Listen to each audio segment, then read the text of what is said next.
So this is a video that I definitely did not expect to be making today, or anytime soon, really. I'm sure, as a lot of you already know by now, Windum Rotunda, or better known as his in-ring performer name, persona, Bray Wyatt, has passed away yesterday. And the cause was revealed to be a mixture of COVID and heart complications leading to a heart attack. And he passed at the age of, I believe it said 36.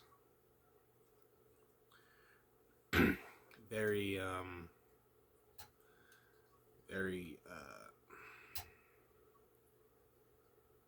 relatively young age to pass away at.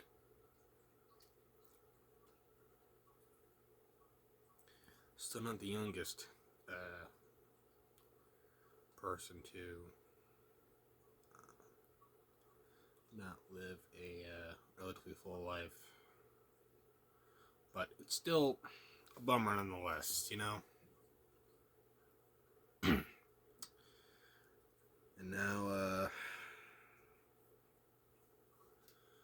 it's my understanding that WWE will be giving any of the proceeds from merchandise sales on Bray's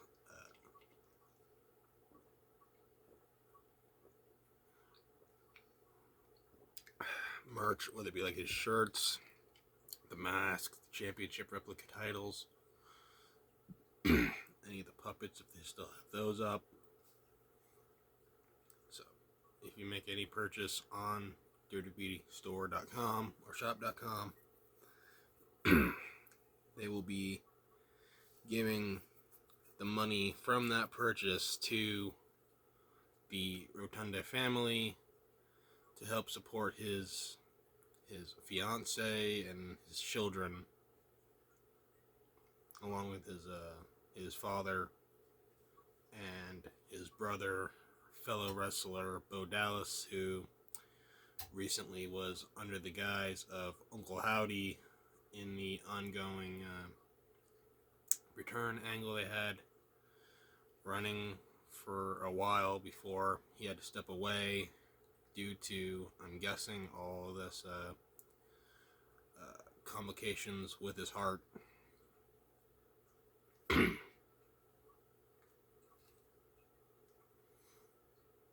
So,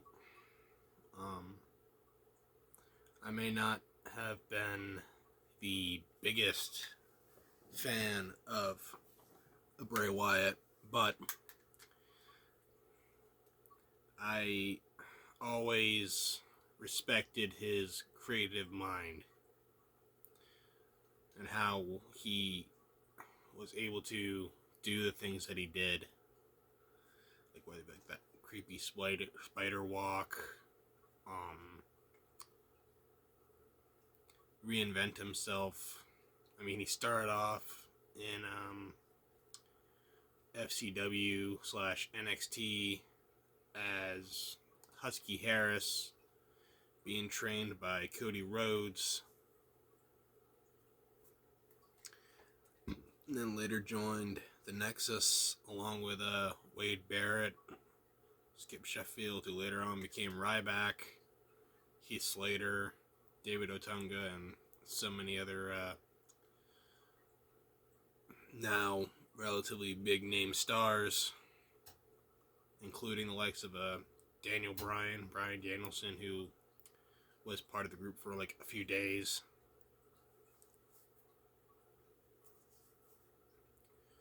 And then he went away again, came back as Bray Wyatt, leading the Wyatt family, having their first target being Kane, leading up to a Inferno match at SummerSlam of whatever year it was, 2013, 2014, somewhere along there. You know, it was a time that CM Punk was still in the company, because Punk had his feud with the Wyatts at one time, teaming with Daniel Bryan. Even Daniel Bryan, like, for a small portion of time, being a member of the team. And one memory that I'm sure a lot of people will think of in terms of Bray Wyatt's big time matches, excuse me, is his WrestleMania 30 match with John Cena.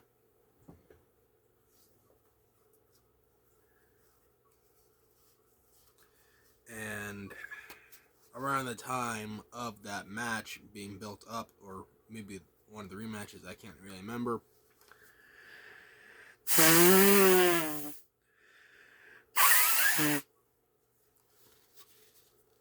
my dad took me to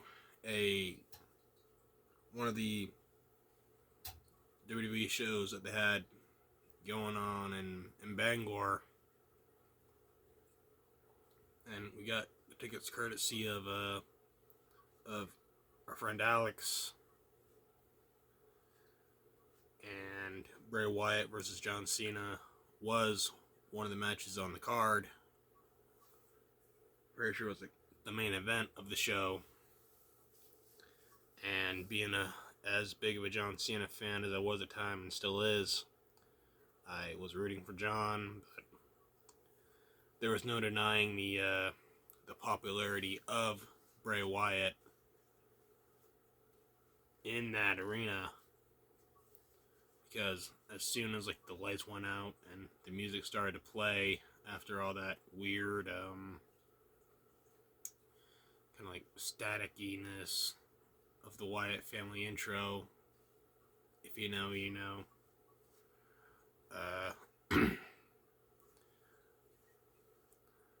all those phone lights, or as they were dubbed, the Fireflies, pretty much lit up the arena as Bray Wyatt made his entrance. And as I said, there's no denying the guy was popular.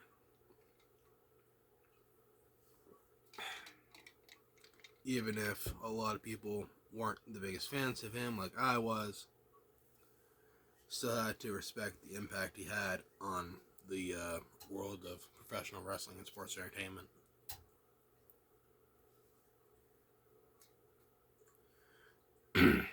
So as time went on, he started feuding with other big time stars like The Shield, Seth Rollins, Roman Reigns, Dean Ambrose, who's now Jon Moxley over in AEW.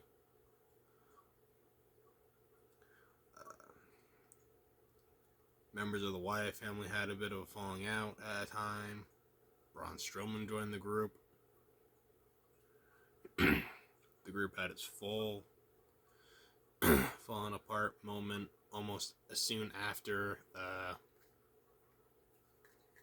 time that Randy Orton was a part of the group for a very small amount of time, leading up to a match at WrestleMania, in which Bray Wyatt was walking in as the WWE Champion after he won it in a Elimination Chamber match that included John Cena as the former champion. And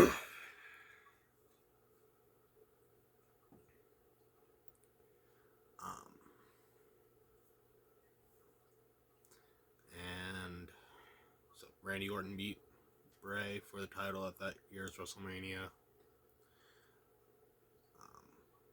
After a while, Bray went away again and then reemerged as Fiend, targeting the likes of Finn Balor, Mick Foley, Seth Rollins, Kurt Angle, Braun Strowman.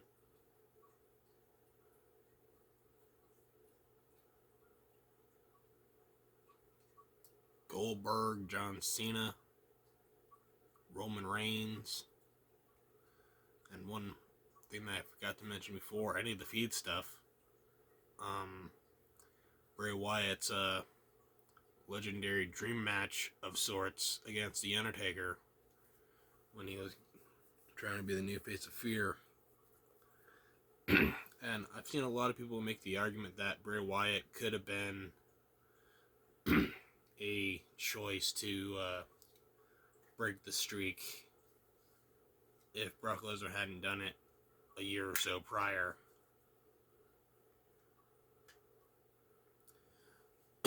But that's neither here nor there. That's probably another topic for another time.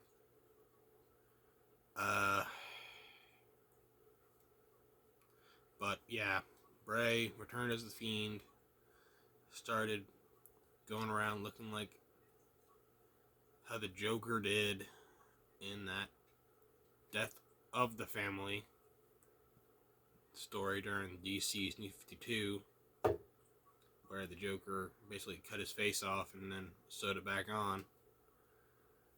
And you can see a lot of different similarities between the Fiend and that version of the Joker. I mean, the very unsettling clown looking, kind of hanging by a thread kind of mask. The manic laughter that would fill an arena.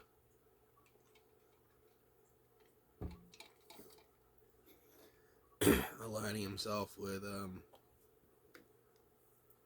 eventually lining himself with a crazy blonde. In Wyatt's case, Alexa Bliss. The Joker's case, Harley Quinn.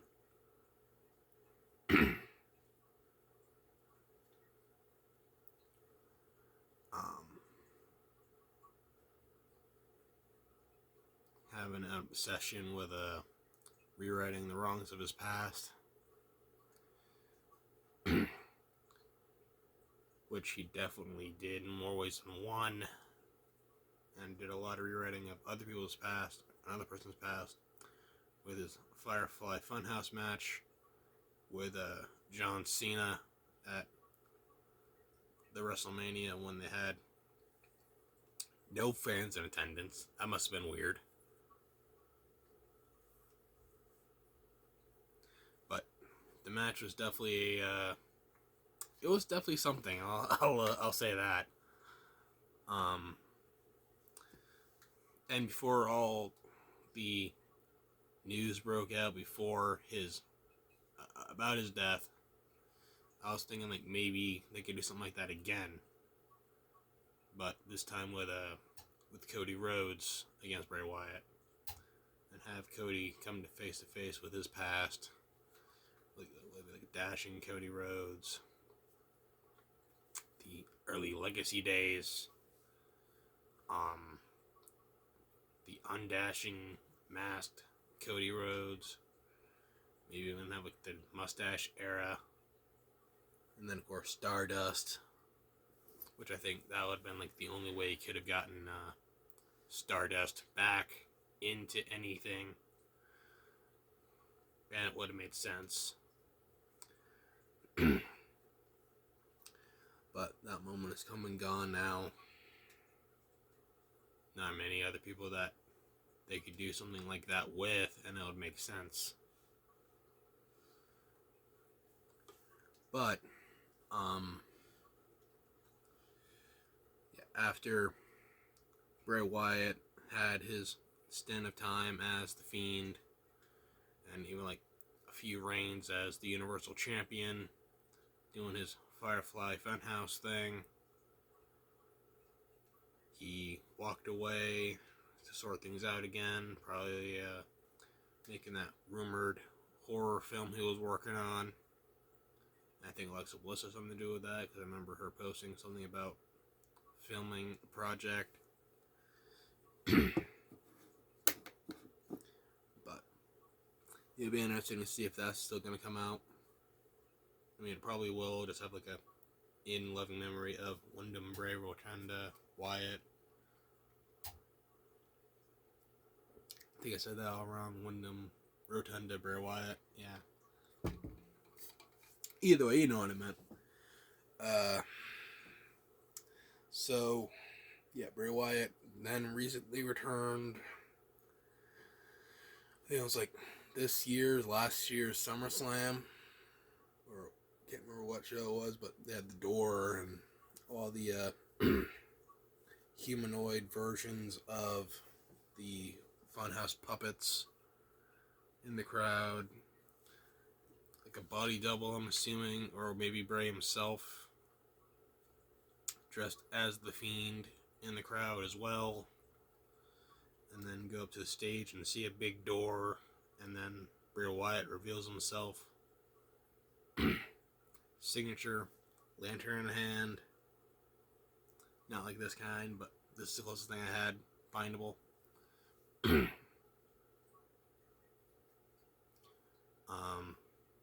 Took off another mask and the crowd went nuts. And no sooner after that, he got into a feud with LA Knight. Had their Mountain Dew Pitch Black at the Royal Rumble. And before that, Bray Wyatt had a confrontation with LA Knight and The Undertaker on Raw's 30th anniversary. So that's pretty much the last of what Bray Wyatt did while under his newer return gimmick. I mean, it's a bummer that we won't get to see what else that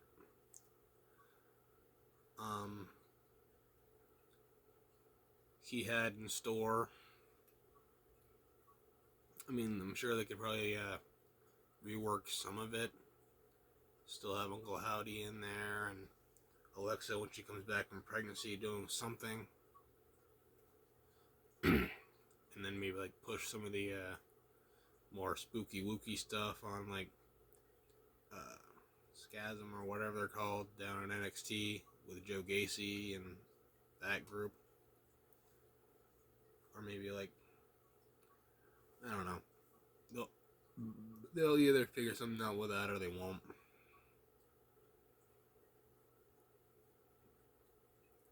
But my thoughts are with the Rotunda family. Hopefully they can earn enough to keep themselves happy, healthy, and all that good necessary stuff. And I know it's not always going to be easy to deal with the loss of a loved one, because I've been there multiple times. But it will get better. If not today, or tomorrow, just know it'll eventually get better. May not always seem like it, but trust me, it will. Oh, I could have used that other one right there. Whatever. Just realized I had another lantern over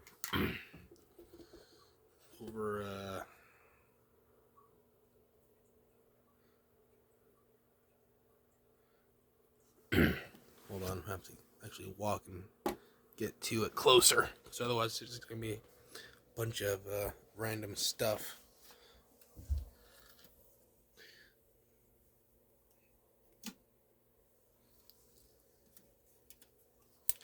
Could have used this one, but didn't think of it till now.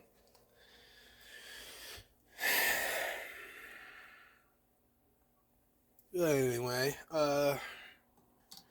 as I said in my post on Facebook and Instagram, if you have any opinions you'd like to share on this topic, please feel free to let me know. Put them down in the comments. And hopefully won't have to make a video like this again anytime soon. Not saying that I won't have to, I'm just hoping I don't.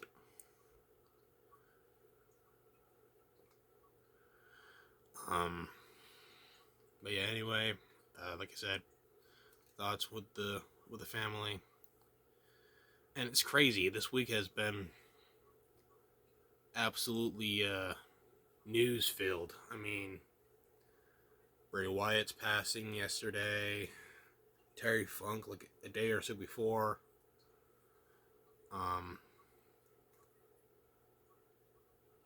Yeah.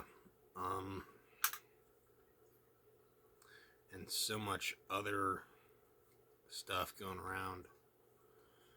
Like I said, if you have anything you want to say about Bray Wyatt, any connection that you had to him in any way, like whether you like he was your favorite wrestler, your least favorite wrestler, or you just thought he was okay. Any memorable moments you have of him.